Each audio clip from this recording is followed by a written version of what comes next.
put angel eyes on the E46. Toyo Sports.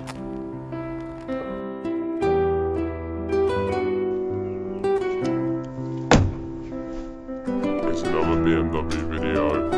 I know.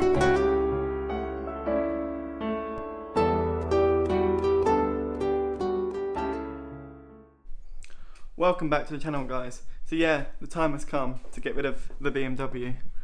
Sad to see it go, but its time has come, so we're going to give it one final wash and say its goodbyes. For those of you who don't know, it is a BMW E46 2002. I've had it just under 2 years. It's done 120,000 miles. And yeah, second car I've ever had. It's done me well.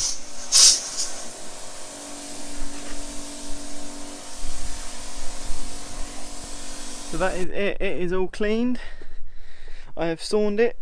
Now it's going to go sit on a driveway somewhere until I figure out what to do with it. Don't know what I want to do with it yet, whether I want to sell it or turn it into something. Guess you'll have to wait and find out. Give it its last start up.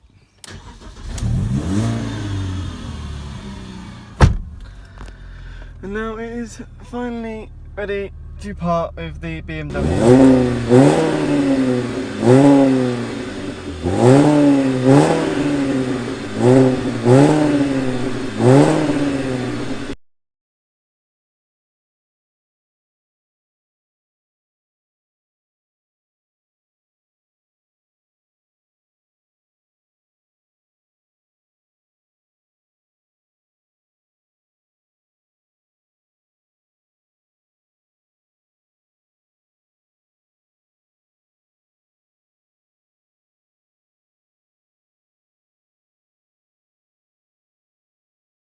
Our far is a little bit poorly, so we're going to do the valve clearances to try and make it a little bit healthier.